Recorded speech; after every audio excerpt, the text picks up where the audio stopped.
खा हम गिरा दे दिल बबू यमदानो मियां बम अगर खा हम गिरा दे दिल बबू यमदानो मियां बम वगर या बम तुरा तन्हा वहम शावद जाए पैदा बखुशी गम कुनम खुदरा वमन खुदरा नुमीदानम बखुशी गम कुनम खुदरा वमन खुदरा नुमीदानम अश्के अव्वल दुर दिले मासूक पैदा मिशवाद बाद दर दिले आशिक मिशवाद अश्के अव्वल दुर दिले मासूक पैदा मिशवाद दान सूदत समा कई कुर्बान सैदा मिशवाद जो जलाता है किसी को वो भी जलता है जरूर शमा भी जल जाते हैं परवाना जल जाने के बाद शमा भी जल जाते हैं परवाना जल जाने के बाद तमाम पृथ्वी तलाश करे एमन कोनो मा बाबा पाওয়া যাবে না যেই মা বাবা তার সন্তানকে দুনিয়ার আগুনে পুড়তে দেখতে চায় জাহান্নামের আগুন তো দূরের কথা দুনিয়ার আগুনের মধ্যেও পুড়তে নিজের সন্তানকে দেখতে চায় না এজন্য মুসলমান সন্তানের ঈমান বাঁচানোর জন্য সন্তানের ভবিষ্যৎ উজ্জ্বল করার জন্য অবশ্যই সন্তানের ডান কানে আযান বাম কানে ইকামত দিতে হবে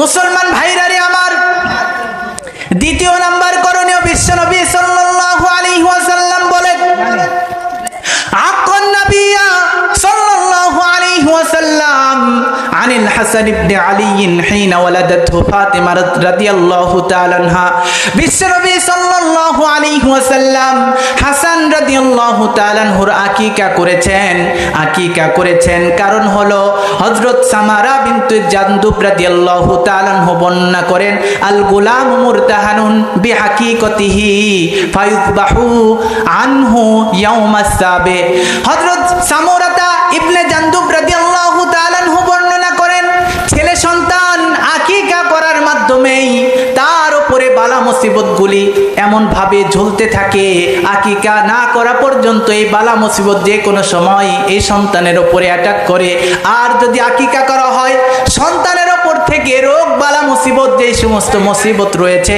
সবগুলি মুসিবত আসমান জমিনের মালিক আল্লাহ রাব্বুল আলামিন দূর করে দিয়ে দেয় সুবহানাল্লাহ বলেন মুসলমান ভাইরা রে আমার সন্তানের আকীকা করা কি পরিমাণে প্রয়োজন এই বিষয়টুকুন বোঝাবার জন্য হযরতে হাকিমুল উম্মাত মুজাদ্দিদে মিল্লাত শাহ আশরাফ আলী থানভী রহমাতুল্লাহি আলাইহি ওনার রচিত কিতাবের একটা ঘটনা আমি আপনাদের খেদমতে শোনায়া দেই আশরাফ আলী থানভী রহমাতুল্লাহি আলাইহি উনি ইন্ডিয়ার মানুষ ইন্ডিয়ার মধ্যে উনি একটা ঘটনা বর্ণনা করেন ইন্ডিয়ার মধ্যে সম্ভ্রান্ত মুসলিম পরিবার ছিল এই মুসলিম পরিবারের মধ্যে একটা ছেলে সন্তান জন্মগ্রহণ করলো ছেলে সন্তান জন্মগ্রহণ করার পরে চিন্তা করলো আল্লাহ তোমার হাবিব তো বলে দিয়েছেন আকীকার সাথে সন্তানের বালা মুসিবতগুলো ঝুলতে থাকে বিভিন্ন সময় বালা মুসিবতগুলো অ্যাটাক করে কিন্তু আমি এমন একটা এরিয়ার মধ্যে বসবাস করি আমার এরিয়ার মধ্যে তো গরু জবাই করা তো দূরের কথা গরুর গোশতও কিনতে পাওয়া যায় না কারণ ইন্ডিয়ার মধ্যে পুরা হিন্দু অধ্যুষিত এরিয়া সেখানে গরু জবাই করা তো দূরের কথা হিন্দুরা গরুকে মা বলে এই জন্য মায়ের গোশতকে মাদক অংশ এই বলে মাংস সম্মানিত সুধী সেখানে গরু জবাই করা তো দূরের কথা আকীকা করা তো দূরের কথা গরুর গোশতও পাওয়া যায় না সব বাধা পেরিয়ে বিশ্বনবীজির এই হাদিসের মহব্বতে হাদিসের গুরুত্ব গিয়ে দিয়ে সকল মানুষের চোখ ফাঁকি দিয়ে আকীকা নিশ্চিত করলো অত্যন্ত ঝুঁকিপূর্ণ অবস্থার মধ্যে আকীকা সম্পন্ন করলো তার পিতামাতার উদ্দেশ্য ছিল আকীকার মাধ্যমে আমার যে ছেলে সন্তান হয়েছে তার নাম সুন্দর রেখেছে আব্দুর রহমান নিশ্চিত আল্লাহ তাআলা আকীকা এবং সুন্দর নামের কারণে আমার সন্তানের ওপর থেকে বালা মুসিবত দূর করে দিবে এমন একটা ইখলাসের সাথে যখন আব্দুর রহমান সাহেবের বাবা জীবনের ঝুঁকি নিয়ে ইন্ডিয়ার মতো এরিয়ার মধ্যে গাবি জবাই করে, গরু জবাই করে যখন আকিকা নিশ্চিত করলো, দিনের পরে দিন যখন চলতেছিল, বছরের পরে বছর অতিক্রম হতেছিল, এরপরে একদিন আব্দুর রহমান সাহেবের বাবা মৃত্যুবরণ করলেন। ওনার বাবার একটা ফ্যাক্টরি ছিল, ওনার বাবার ব্যবসা বাণিজ্য ছিল।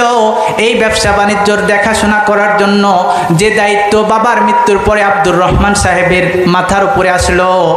আব্দুর রহমান সাহেব অত্যন্ত ইখলাসের সাথে ব্যবসা বাণিজ্য করতেছিলেন। ও মুসলমান, এখনো তো অনেক ব্যবসায়ীকে পাওয়া যায় যাদের মধ্যে ইখলাস পাওয়া যায় না।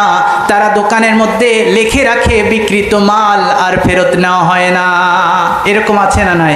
অথচ আগের জামানার যারা মানে বিশ্বনবী সাল্লাল্লাহু আলাইহি ওয়াসাল্লামের চিরাচরিত্র নিয়ম ছিল, বিশ্বনবীজি কাউকে একটা পণ্য বিক্রি করেছেন, উনি বলেছেন যে এখানে একটু দেরি করেন, আমি বাড়ি থেকে টাকা নিয়ে আসি। বিশ্বনবীজি দিন গড়িয়ে সন্ধ্যা এসেছে, এরপরে ওখান থেকে সরেন নাই। এরপরে 2 দিন 3 দিন অতিবাহিত হয়ে গেছে, এরপরেও বিশ্বনবীজি ওখানেই আছেন, কারণ ওনাকে কথা দিয়েছেন উনি আসবেন টাকা নিয়ে। সম্মানিত সুধী, এরপরে হঠাৎ করে তার স্মরণ হয়ে গেছে, হাই আমি তো বিশ্বনবীজির কাছ থেকে এই জিনিস এনেছি, তাকে তো ওখানে রাখতে বলেছিলাম, থাকতে বলেছিলাম। 3 দিন পরে এসে বিশ্বনবীজিকে ওখানেই পেয়েছেন। এটি হলো মানে বিশ্বনবী সাল্লাল্লাহু আলাইহি ওয়াসাল্লামের ব্যবসার পদ্ধতি। এরকম পদ্ধতি যদি আমরা ব্যবসা বাণিজ্য করতে পারি, তাহলে আমরাও জান্নাতের অধিকারী হব, বিশ্বনবীজির সাথে আমরা জান্নাতে থাকতে পারবো। আত্তাজিরু সাদুকুল আমিন মাহান নাবিয়িন ওয়াস সিদ্দিকিন ওয়াস শুহাদাই ওয়াস সলিহিন। বিশ্বনবীজি বলেন, আত্তাজিরু সাদুকুল আমিন, বিশ্বস্ততার সাথে কোনো ব্যক্তি যদি ব্যবসা বাণিজ্য করতে পারে, তাহলে সে ঈমান অনুযায়ী, ঈমান যদি মজবুত হয়, বিশ্বনবীজির সাথে জান্নাতে থাকবে। ঈমান যদি হালকা হয়, নেককার যে সমস্ত শহীদ আছে তাদের সাথে জান্নাতে থাকার সুযোগ তার হয়ে যাবে। মুসলমান ভাইরা রে আমার, লম্বা কথা বলতে চাই না। আব্দুর রহমানের ঘাড়ের উপরে যখন বাবার ব্যবসা বাণিজ্য দেখার সুযোগ এসে গেল, দায়িত্ব এসে গেল, বিভিন্ন কোম্পানির সাথে ডিসকাস করার জন্য বিভিন্ন এরিয়ার মধ্যে তাকে যেতে হয়। এমনই একদিন কয়েকটা স্টেশন পার হওয়ার পরে কোথাও যেতে হবে কোনো কোম্পানির সাথে ডিসকাস করার জন্য। উনি পথ চলা শুরু করলেন, চলতে চলতে ট্রেন স্টেশনের মধ্যে চলে গেলেন। যেহেতু টাকা পয়সার কোনো অন্ত নাই, ভিআইপি বগির মধ্যে টিকিট করে নিলেন। সেখানে যাওয়ার পরে সফর শুরু হয়ে গেল। মুসলমান ভাইরা রে আমার, এখন তো ট্রেনের মধ্যেও চিকিৎসার ব্যবস্থা করা হয়েছে, ট্রেনের মধ্যেও বিভিন্ন জিনিস কিনতে পারা যায়, বিভিন্ন জিনিস কিন্তু সেখানে পাওয়া যায়। কিন্তু আজ থেকে বহু বছর পূর্বের কথা, সেখানে ট্রেনের মধ্যে চিকিৎসার ব্যবস্থা তো দূরের কথা, ভালো মানের সিটের ব্যবস্থাও ছিল না, কেনাকাটার কোনো জিনিস অবস্থা ছিল না। এমন একটা শোচনীয় অবস্থার মধ্যে আব্দুর রহমান সাহেব ভিআইপি বগির মধ্যে উঠে সফর শুরু করলেন। আল্লাহর কি করুন কারিশমা, একটা স্টেশন পার হওয়ার পরে তার মুখ থেকে, নাক থেকে সমান তালে বমি হওয়া শুরু হয়ে গেল। সম্মানিত সুধী, অনেকেই দেখবেন, অনেকেই কিন্তু এখনো বর্তমান তথ্য প্রযুক্তির এই যুগেও কিন্তু ভিআইপি গাড়ির আবিষ্কার হয়েছে। অনেকে প্রাইভেট কারের মধ্যেও লম্বা টাইম পর্যন্ত চলতে পারে না, বমি করে কাম একেবারে বিভিন্ন রকম হয়ে যায়, একেবারে নোংরা হয়ে যায়। আব্দুর রহমান সাহেব ওনারও ট্রেনের মধ্যে অভ্যস্ত না হওয়ার কারণে উনি নাক থেকে মুখ থেকে সমান তালে যখন বমি হওয়া শুরু হয়ে গেল, যেহেতু উনি ভিআইপি বগির মধ্যে উঠেছিলেন, সকল মানুষগুলি নাক ছিটকাতে শুরু করলো, আহা শরীর নোংরা করেছে। কিন্তু অনেক মানুষ মানবতার খাতিরে তার কাছ পর্যন্ত আসলো, বিভিন্ন ধরনের তাকে এর থেকে বাঁচাবার জন্য কেউ মাথায় পানি দেয়, কেউ বা পানি খাওয়ায়। এরকম মানবতার কারণে তাকে বিভিন্নভাবে বাঁচাবার চেষ্টা করলো। শেষ পর্যন্ত দেখলেন অবস্থা বড় বেগতিক। এই অবস্থাতেই যদি ট্রেনের মধ্যে রাখা হয়, তাহলে নির্ঘাত তিনি মারা পড়বেন। তার পোশাক আশাকের দিকে তাকিয়ে মনে হয় অবশ্যই ধনী কোটিপতি। এত ধনী কোটিপতি মানুষ চিকিৎসার অভাবে মৃত্যুবরণ করবে, এটা মেনে নেওয়া যায় না। সুতরাং সবাই সিদ্ধান্ত গ্রহণ করলো, দেখো তার পকেট থেকে টিকিট বের করে দেখো সামনের স্টেশনে কি তার গন্তব্যস্থল, নাকি আরো কয়েকটা স্টেশন পার হতে হবে। বিচক্ষণ মানুষের পরামর্শে যখন পকেট থেকে টিকিট বের করা হলো, দেখলো আরো কয়েকটা স্টেশন পার হওয়ার পরে তার গন্তব্যস্থল। ওনারা ভাবলেন গন্তব্যস্থল আসা পর্যন্ত যদি আমরা অপেক্ষা করি, ট্রেনের মধ্যেই এত ধনী কোটিপতি মানুষ মারা পড়বে, কখনোই মেনে নেওয়া যায় না। সুতরাং সামনের স্টেশনের মধ্যেই আমরা তাকে নামিয়ে দেব, সেখানে অনেক মানুষ থাকবে, তারা চিকিৎসার ব্যবস্থা করবে। এরপরে চিকিৎসার টাকা বহন করার তার তো অধিকার, তার তো অ্যাবিলিটি রয়েছেই। সামনের স্টেশনের মধ্যে পরামর্শ ক্রমে নামিয়ে দেওয়া হলো। আল্লাহর কি করুন কারিশমা, যে স্টেশনের মধ্যে নামিয়ে দিল পুরা এরিয়ার মানুষ হিন্দু অধ্যুষিত এরিয়া। আব্দুর রহমান সাহেবকে নামিয়ে দেওয়ার পর সকল মানুষগণ যার যার জায়গার মধ্যে চলে যায়। আব্দুর রহমান সাহেব নিথর দেহ সেখানেই পড়ে আছে।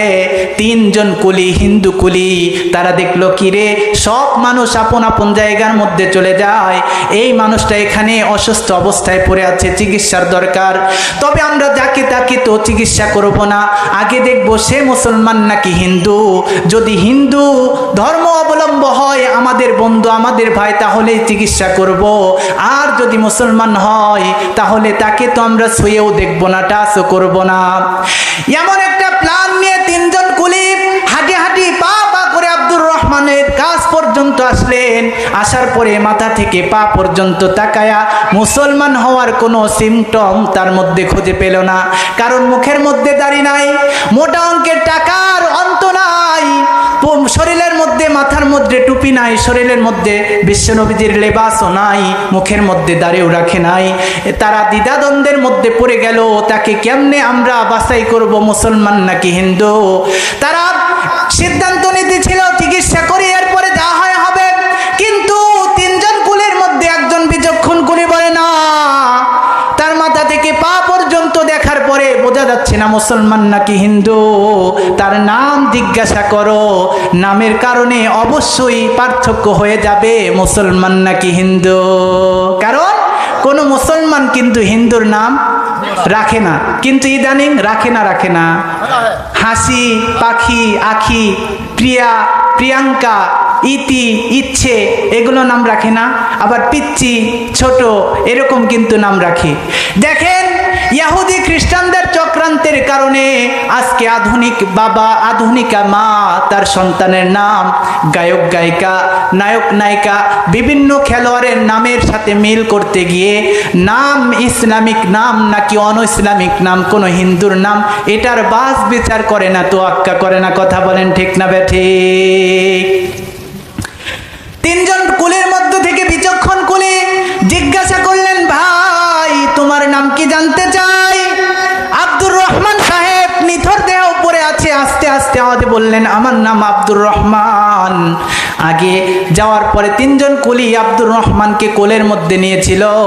যেই মাত্র শুনেছে আমার নাম আব্দুর রহমান, ধপাস করে কোলের মধ্য থেকে ফেলে দিয়েছে।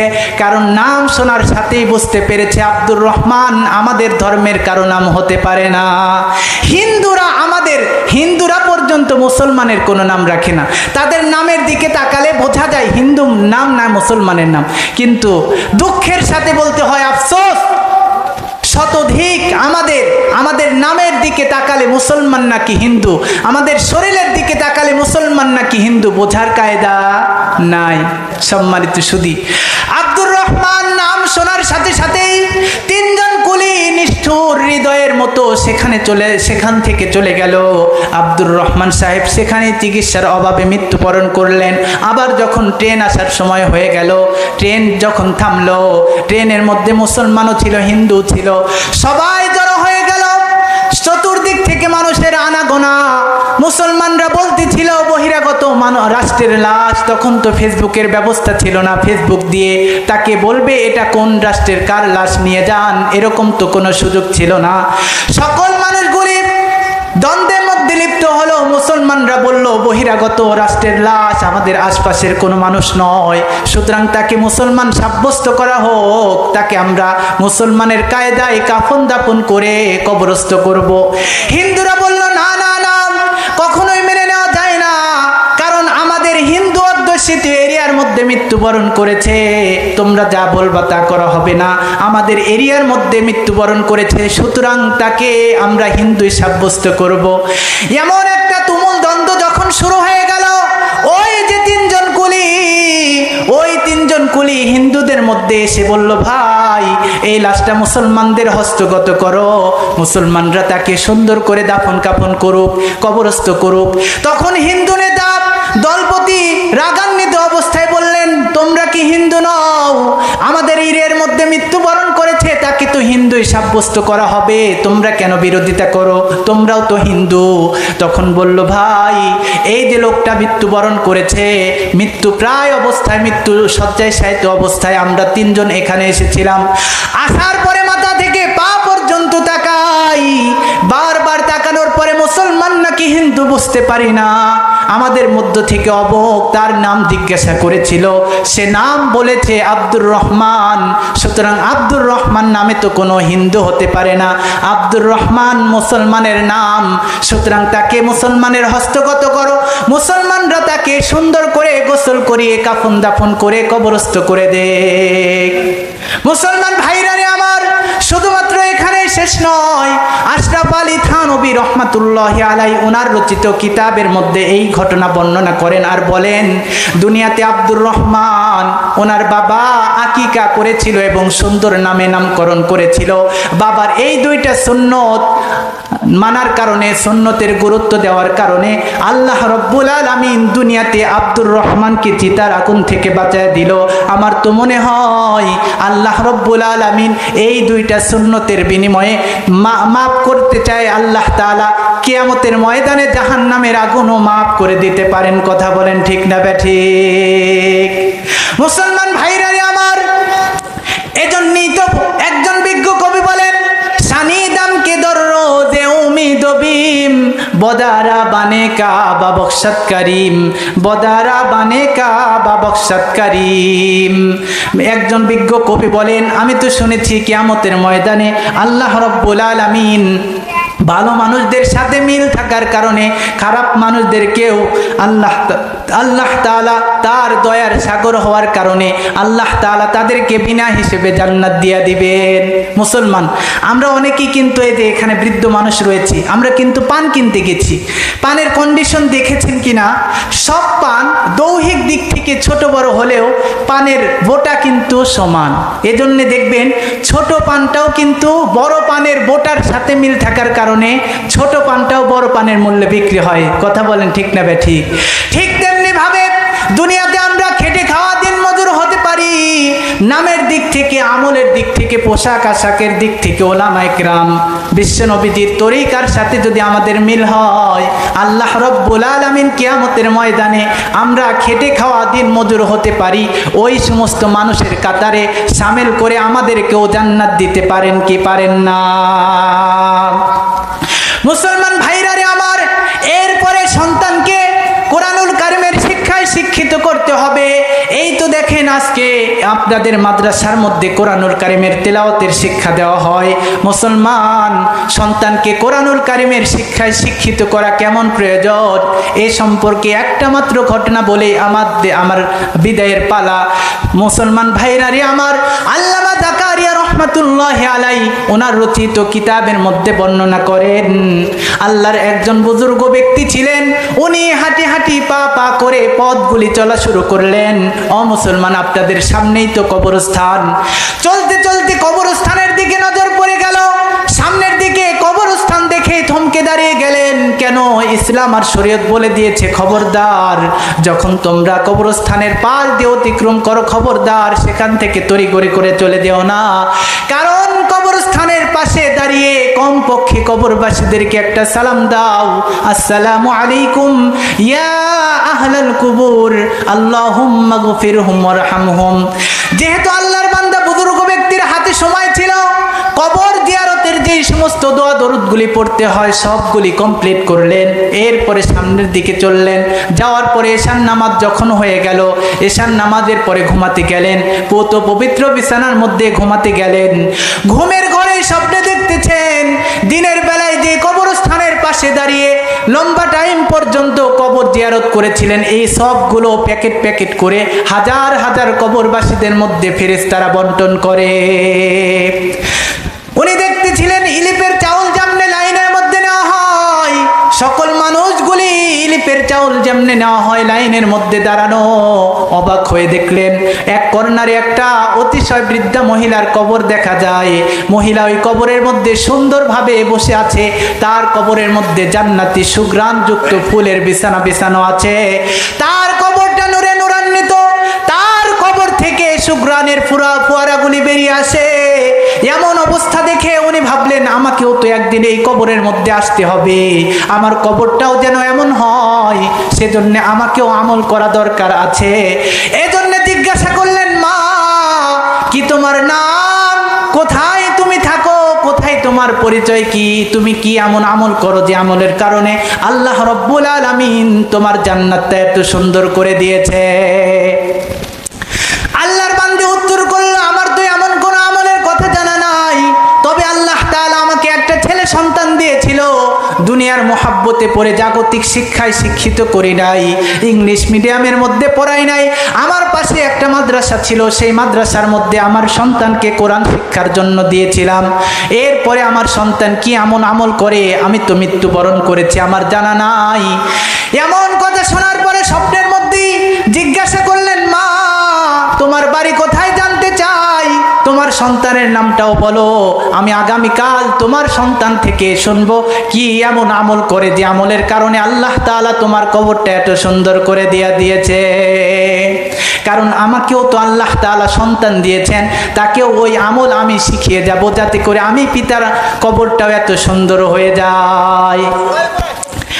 এমন কথা শোনার পরে বৃদ্ধা মহিলা উত্তর করলো, বাবা আমি অমুক গ্রামের বাসিন্দা, অমুক গ্রামের মধ্যে যাওয়ার পরে কর্নারের মধ্যে একটা দোকান দেখতে পাবে, এই দোকানের দোকানদার হলো আমার সন্তান, আমার সন্তানের নাম হলো অমুক।